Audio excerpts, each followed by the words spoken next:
Hey, I'm super excited. The parts have arrived to reassemble this. So I got my box from FCP Euro in the mail.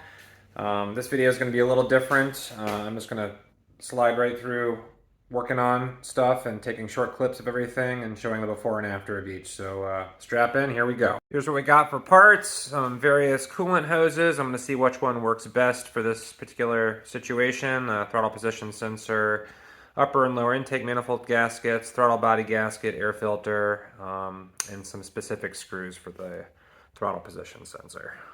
Here we go. For those still following along, all of these throttle body heater plates, coolant hoses, and vacuum hoses get replaced with 2 vacuum lines and a single bypass coolant hose right there. So that drastically cleans things up, and now we can get the upper and lower intake manifolds on next with fresh gaskets. Already cleaned everything up, so we're ready for some more reassembly.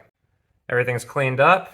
The lower intake manifold gasket's on, even the intake ports are cleaned up, and I've plugged in the coolant temp sensors, the oil position, the oil sensor, and the other sensors.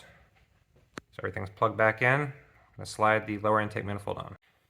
I installed the lower intake manifold, fuel rail, fuel injectors as an assembly. I never had to unhook the fuel system.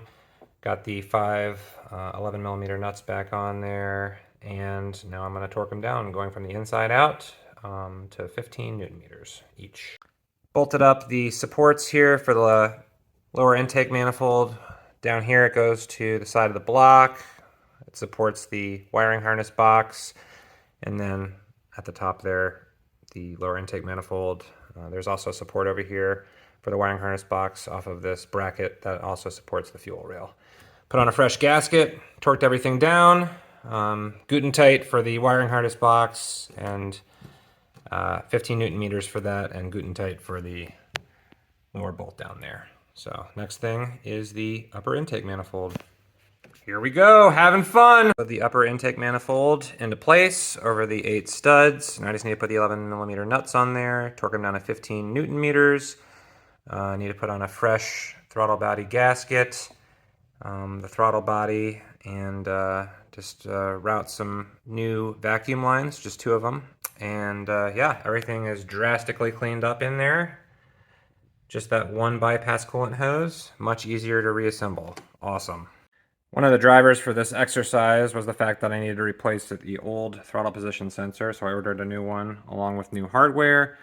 Cleaned up the throttle body the best that I could with throttle body cleaner, toothbrush, and some rags, and now I'm going to install the new throttle position sensor. New throttle position sensor installed. Checked it with the multimeter. It is within spec, whereas the old one was definitely out of spec. So, job done with that. Time to put the throttle body in. We're in the home stretch. The throttle body's on. It's torqued to spec. Hooked up the fuel pressure regulator vacuum hose, which is attached to the throttle body, and hooked up the brake booster vacuum hose. So next step is to get the new vacuum hose in place, which is going to go from here to here. And then once I get the intake on, there's another one that goes from here to the idle control valve, which I still need to tuck under there. So making good progress. It's the new vacuum setup. We're going from the valve cover to the lower portion of the throttle body. And then we're going from the idle control valve to this intake hose.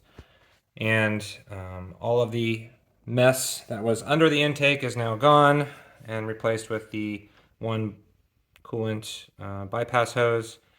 And then we're going outside of the intake manifold for those 2 vacuum lines. All we got left is the air box, and then we should be good for a firing it up. We are fully operational. Well, let's let a test start determine that, but everything's hooked up. Hooked up the AFM, tightened all the hose clamps, all the vacuum lines are in place, all the sensors are hooked up. Everything should be good to go. So I actually waited until the next morning to start the car because it was getting late last night and I didn't really want to annoy my neighbors.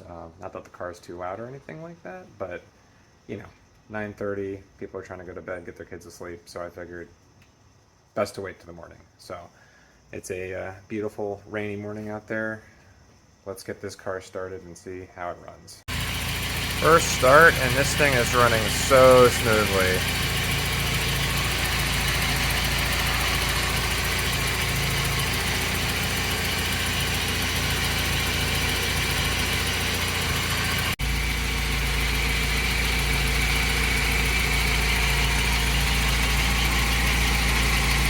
Here's another look at all the stuff that is no longer in the engine. All those coolant and vacuum hoses and the throttle body heater plates, all gone, replaced with some 1932nd vacuum tube, 2 pieces of that, and then an E36 coolant tube for bypass.